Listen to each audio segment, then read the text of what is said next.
Steve Erceg, again, he is a victim of this switch him up, right? That Hyung Sung Park against Tatsuro Taira. He was supposed to fight Hyung Sung Park, and now in retrospect, it's like, wow, how would that fight would have gone? Maybe that would have been a great bounce back fight for him. But instead, you get Ode Osbourne. Stylistically, a challenging fight, in my opinion, right here. But we'll see. I mean, Erceg has said it himself already during the fight week. He says, I'm in a way fighting for my contract.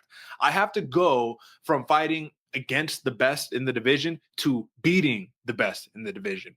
And that's the question right here. Confidence level, AJ. Do you think, one, Ode Osbourne is considered one of the best in the division? And do you think that Steve Erceg should be almost a minus 600 favorite coming off of 3 straight losses? I think Ode Osbourne's skill set can make him one of the best in the division, but the what we've seen, the performance on fight night from the Jamaican sensation has left me wanting a little bit more. On paper, I mean, Ode is dangerous, man, all around. Fast hands, combos with power, great all-around ground game. Like, Ode has all the intangibles. It's just not really proven, at least with top-tier talent. So I think the line is fair. I mean, minus 590 for Steve Erceg, a guy who was fighting champions before, has had a short time in the UFC. So I'm interested to see how this weird transitional period he's facing, because I'm in agreements with him, right? He does need to start finishing these fights, beating the good people, so that way he can have that run for the title again. Because if he doesn't have a good performance against an Ode Osbourne, he's going to be relegated to that gatekeeper status fairly quickly. Yeah, man. And if you look at the battle of the 3-fight losing streaks, I mean, one definitely speaks more than the other, right? Brandon Moreno, former champ, Kai Kara-France, multiple-time title challenger, Alexandre Pantoja, dominant reigning champion, versus Asu Amabayev. Do not disrespect, because that is a very well-aged loss. Jafel Filio and Lazy Boy. Who, like, let's be fair, bro. You had him out, bro. You had him on skates, and you let the fight kind of slip away from you. So, I mean, yeah, it's a different style of fighter right here. But yeah, what I have right here is, man, Steve Erceg has an opportunity to get a finish, man. You have to stay away from the long ranginess that is Ode Osbourne, because he can crack. Like, that's the question right here. Can the chin of Erceg hold up? I guess let's just kind of throw that back over there. What's your confidence in his chin? Because that's the main word.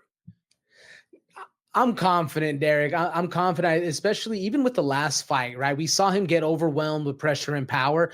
I don't see Steve Erceg having that nonchalant style that we've kind of seen him have, right? He just walks in like it's another day at work. He's going in.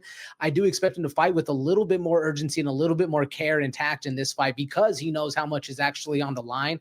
So I'm confident in the chin. Can Ode knock him out? Yeah, absolutely. But I do think Erceg is going to put a better game plan in to avoid putting himself in that position to even get close to being knocked out.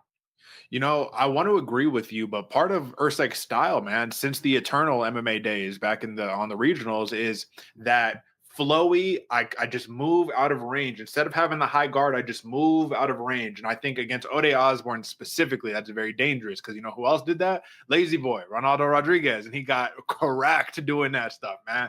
So I think that's really just the X factor. If he can avoid the big power of Ode Osbourne, Ode can wrestle too, you know, let's not forget that. But Steve Erceg, a lot of people that I'm hearing right now, and I'm actually interested if you could pull this number up. What's the sub prop for Erceg looking right now? We know it's super chalky, minus 590 money line, but let's see what that sub prop looks like. Plus 200, Derek. Okay, is that the best best prop for finish? Best prop for Erceg, even on points. Points is plus 220. KO, TKO is plus 340. And as you can see, 4 submission losses for Ode Osbourne right here, 6 submission victories for Steve Erceg. So this is not new, but the last submission victory that he had, dude, was, in Eternal, right? So he hasn't been able to pull that out in the UFC. And I don't think it's going to be super easy, because when I was taking a look, actually here, I think I'm on Ode's page. Let me go to, So one thing that I was looking at, take a look at the takedowns, right? David Dvorak, 3 takedowns right here. Alessandro Costa, a takedown. And then ever since then, he got one in the 5th round against Alexandre Pantoja. But aside from that, you're not seeing Steve Erceg like this wrestler per se. I think it's a scramble situation. So if Ode Osbourne avoids the scrambles, submission might be off the table. But the reason I bring this up is because the total that I'm tracking is 1.5. 1.5, bro. Plus 120 for the over, minus 150 for the under. So I think that's hand in hand with that submission play. Do you think it's smart money to see this drag out a little bit further, go 3 rounds? I think it is, Derek. I'm not convinced we've seen the level of ground game that Erceg presents. Don't get me wrong, he probably does have it. We just haven't seen him put it to use as of late. He's really fallen in love with having a fun style of fight. And I think Ode is going to push the pressure enough to where he's not going to be looking for that. I think a longer fight is more likely right here. And I do like the sub prop. I think it's his best aspect to a win. I'm looking at money line a lot right here. And again, it's so high, it's not even worth really betting on. But as far as a pick, like the sub prop is the best. I just don't think he's going to be presented with the opportunities or put himself in those positions to find those opportunities to get the submission. Yeah, I mean, back-to-back sub losses, also Mabayev and Filio, and the last one before that, it's been quite some time. So I think Ode Osbourne's going to come with something to prove, unfortunately, for him, because I am going Steve Erceg in this one. We both are. Let's go ahead and bring up the consensus pick right here. I think Steve Erceg is just going to box him up. I think technically he's too technically sound on the feet. I think he's going to work the body, work the head, and in my opinion, squeak this out to a decision or a late finish. But I definitely think that we should play the over 1.5 on this one. If you had to go something a little bit more certain, are you just going? I mean, who's betting money line? This is a pick more than a bet. But would you go decision on this?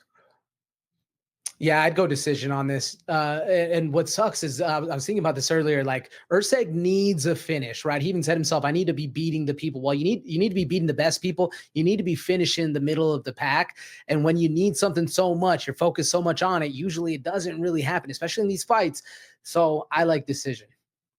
Yeah, man. And then the final thing to take note right here, you're coming off of, you got knocked out in the first round by Kaikar France, 3 straight 5-rounders. Are you going to come out with the urgency for the 3-rounder that this is the big question right there. So we'll see.